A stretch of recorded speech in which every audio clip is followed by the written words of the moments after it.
السلام علیکم ورحمۃ اللہ وبرکاتہ۔ امید ہے کہ آپ تمام حضرات خیریت سے ہوں گے۔ آج میں آپ حضرات کو ماں کی محبت و ممتا کا ایک دل دہلا دینے والا واقعہ سنانے والا ہوں، اور یہ واقعہ چائنا کے ایک شہر کا ہے۔ آج سے چند سالوں پہلے ملک چائنا کے اندر ایک زلزلہ آیا تھا۔ اس زلزلے کی وجہ سے بہت ساری عمارتیں زمین بوس ہو گئی، بہت ساری بلڈنگیں سجدہ ریز ہو گئی۔ ایک دو دن کے بعد سرکار کی طرف سے ان ملبوں کے ہٹانے کا کام شروع کیا گیا۔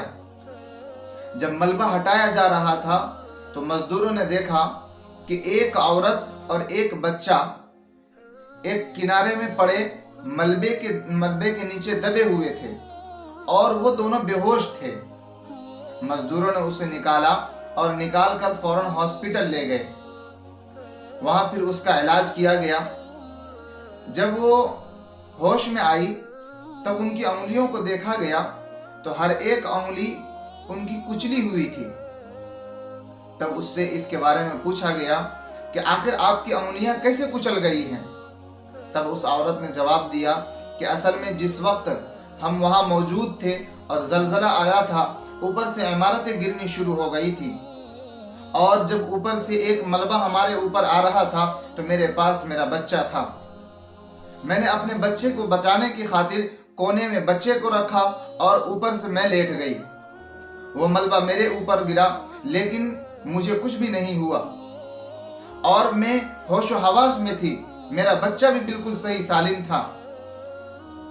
جب ایک دن گزرے، دو دن گزرے اور بچہ روتا تھا تو بچے کی بھوک کو مٹانے کے لیے، اس کی پیاس کو ختم کرنے کے لیے میں ایک دو دن تک تو اسے دودھ پلاتی رہی، لیکن میرے اندر غذائیت کے نہ ہونے کی وجہ سے اور میرے کھانا نہ کھانے کی وجہ سے میرے سینے کا دودھ بھی سوکھ چکا تھا، تو میں بچے کو پلا بھی نہیں پا رہی تھی، اور بچہ بھوک و پیاس کی وجہ سے 2 دن کے بعد بہت زیادہ رونا شروع کر دیا تھا۔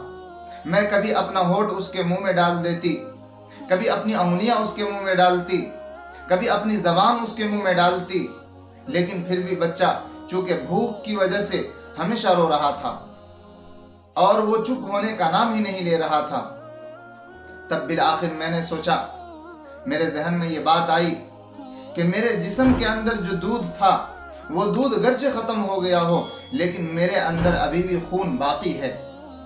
اس وجہ سے پہلے دن میں نے اپنی ایک انگلی کو کچلا، اور اس سے جب خون ٹپکنے لگا تو میں نے اپنے بچے کے منہ میں ڈالا۔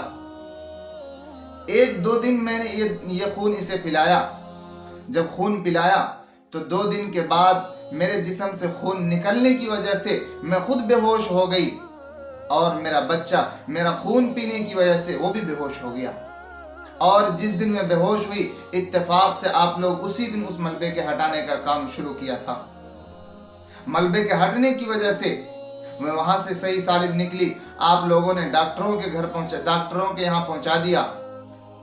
یہاں میرا علاج ہوا ہے، اور اب میں ٹھیک ہوں، اور امید ہے کہ اگلی زندگی بھی میری اچھی ہوگی۔ میرے بھائیو، اس واقعے سے ہمیں کیا سبق ملتا ہے کہ ماں کی محبت و ممتا ہمیشہ اپنے اولاد کے ساتھ ہوا کرتی ہے۔ وہ چاہے جس حالت میں بھی ہو، اپنی اولاد کی فکر کیا کرتی ہے۔ ہماری ذمہ داری بنتی ہے کہ ہم بھی اپنے والدین کی فکر کیا کریں۔